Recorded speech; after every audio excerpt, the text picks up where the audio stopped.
Hello दोस्तों, तो कैसे हैं आप सब लोग। और आशा करता हूँ आप अच्छे ही होंगे, स्वस्थ होंगे। तो हमारा क्लास 10th की इंग्लिश चल रही है और हमारा टॉपिक चल रहा है नरेशन। तो हमने पिछली वीडियो में बात कर ली है असर्टिव सेंटेंस की, इंटरोगेटिव सेंटेंस की। अगर उनमें आपको कोई भी कन्फ्यूजन है तो आप कमेंट करके बता सकते हैं। अब बात करेंगे नेक्स्ट सेंटेंस जो होता है वो होता है हमारा इम्पेरेटिव सेंटेंस। इम्पेरेटिव सेंटेंस का मतलब होता है आदेशात्मक वाक्य।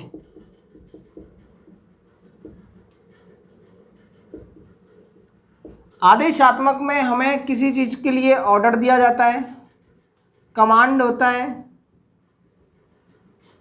या हमसे रिक्वेस्ट की जाती है।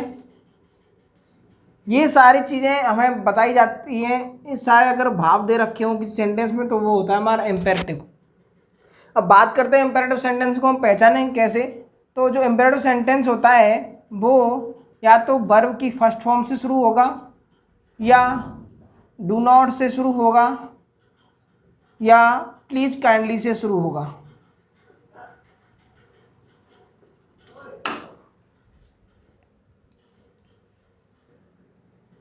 तो या तो वर्ब फर्स्ट शुरू होता है, या डू नॉट से, या प्लीज काइंडली से शुरू होता है, वो होता है हमारा इम्पेरेटिव सेंटेंस। अब देखो इम्पेरेटिव को डायरेक्ट स्पीच से इनडायरेक्ट स्पीच में हम कैसे चेंज करते हैं। सबसे पहला रूल है हमारा कि सैड को भाव के अनुसार रिक्वेस्ट में, ऑर्डर में और एडवाइस में बदल देते हैं। कॉमा, इन्वर्टेड कॉमा के स्थान पर टू का प्रयोग करते हैं। पहले हमने किया था दैट का प्रयोग, फिर हमने इंटरोगेटिव में WH वर्ड का और इफ़ या वेदर का प्रयोग किया। थर्ड जो नंबर आता है वो आता है टू के बाद हमेशा वर्ब की फर्स्ट फॉर्म का प्रयोग करना है। ये बात हमें ध्यान रखना है। यदि सेकंड क्लॉज हो, यदि उसी सेंटेंस में RS में सेकंड क्लॉज हो तो हमें टेंस चेंज करना है, अन्यथा हमें टेंस चेंज नहीं करना है। प्लीज काइंडली जैसे वर्डों को हमें हटा देना है। जब RS के नेगेटिव हो तो सैड को फॉरवर्ड में बदल देते हैं, या फिर कॉमा के स्थान पर नॉट टू का प्रयोग करेंगे और सैड को हम वापस से रिक्वेस्ट या रिक्वेस्टेड में बदल देते हैं। अब स्क्रीनशॉट ले सकते हैं। फिर बात करेंगे हम एग्जाम्पल की।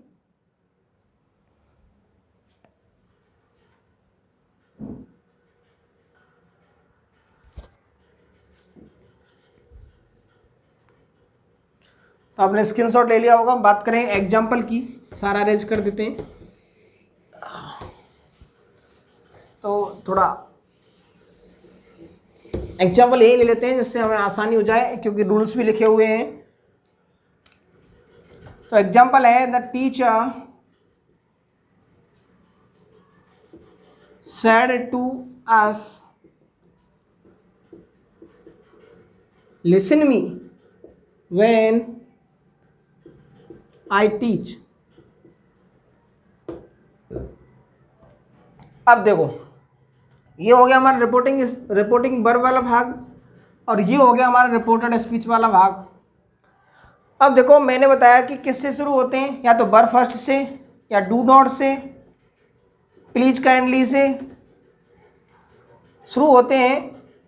तो जब शुरू होते हैं तो किससे हो रहा है, लिसन। ये हमारी वर्ब की फर्स्ट फॉर्म, तो इससे शुरू हो रहा है तो कैसा हुआ, इम्पेरेटिव। और लिसन मी ये हमें क्या कर रहा है, टीचर बच्चों को क्या देता है, ऑर्डर देता है। तो भाव के अनुसार हमने किसको बदल दिया था, टीचर सैड को बदल दिया ऑर्डर्ड में।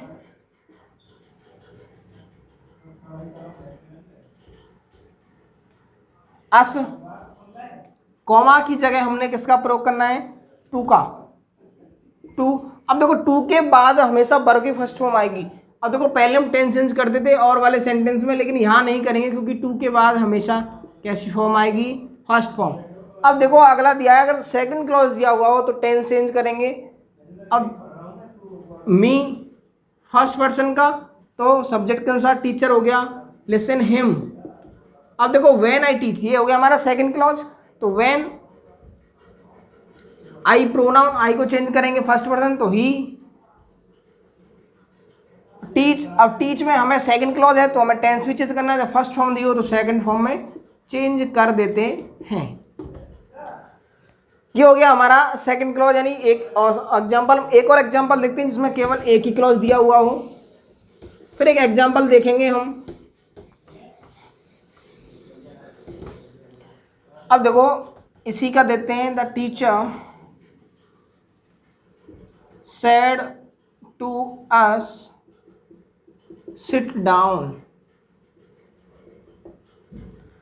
देखो चेंज करेंगे, द टीचर सेड, देखो यहाँ पे भी क्या दे रहा है, ऑर्डर, तो ऑर्डर्ड हो जाएगा, ऑर्डर्ड अस, कॉमा की जगह टू। अब देखो फर्स्ट फॉर्म है, सीधा फर्स्ट फॉर्म चालू हो रहा है, तो इम्पेरेटिव, तो सीधा सीधा लिख देंगे सिट डाउन। ये हमारे और सेंटेंस में, और जो सेंटेंसेज हैं उनसे भी इजी है। एक और सेंटेंस देख लेते हैं, एग्जाम्पल हम, the teacher said to us don't make a noise।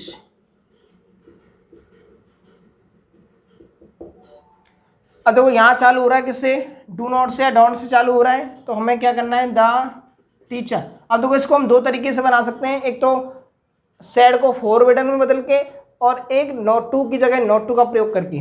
कैसे, द टीचर फॉरबिडन अस। अब देखो जब फॉरबिडन लगा दिया तो ऑलरेडी ये नकारात्मक शब्द है, तो यहाँ केवल टू लगाएंगे, टू मेक। अब डोंट को हम क्या कर देंगे, रिमूव, मेक अ नॉइस। इसका सेकंड टाइप जो बनेगा वो बनेगा, the teacher ordered us not to. अब देखो यहाँ पे हमने ऑर्डर लगाया, इसलिए हमने यहाँ पे किसका प्रयोग किया, नॉट टू का। यहाँ हमने फॉरबिडन लगाया, इसलिए हमने टू का प्रयोग किया, not to make a noise. यहाँ तक आप स्क्रीनशॉट ले लीजिए और आप नोट भी कर सकते हैं।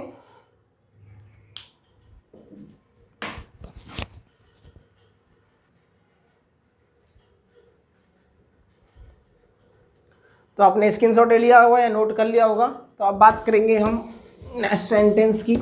एक एग्जांपल और रह जाता है हमारा प्लीज कैंडी वाला, वो भी हम देख लेते हैं।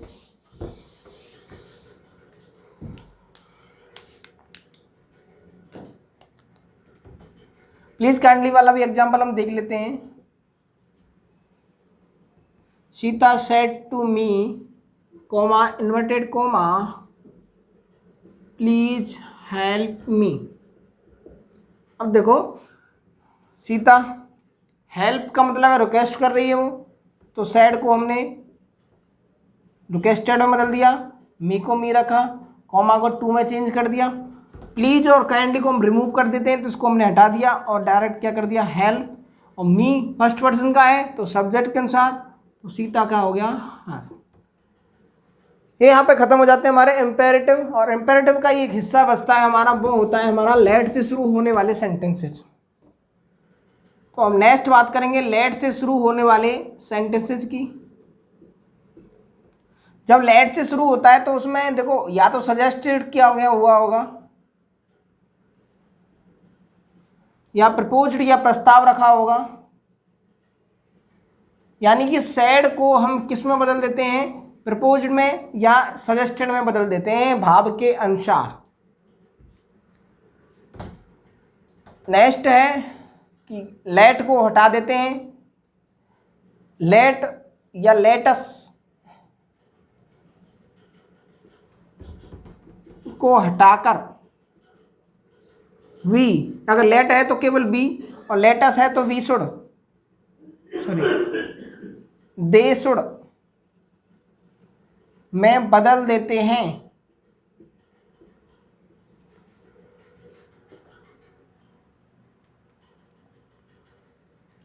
ये हो गया। और कॉमा की जगह हम टू का प्रयोग करते हैं। यहां तक नोट कीजिए, फिर बात करेंगे एग्जाम्पल की।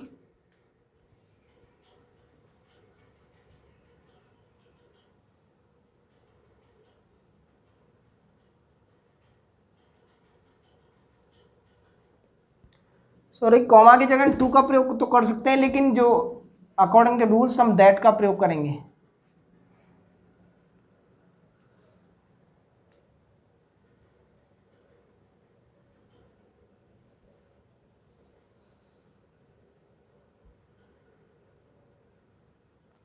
यानी कि जो लेट से शुरू होने वाला है, लेटस प्लस वर्ब की फर्स्ट फॉर्म आएगी, तो हम उसको चेंज करेंगे दे शुड प्लस वर्ब की फर्स्ट फॉर्म में। ठीक है,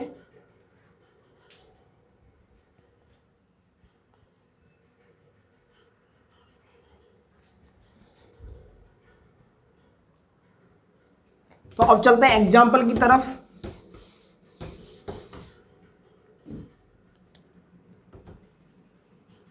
राम सेड टू मोहन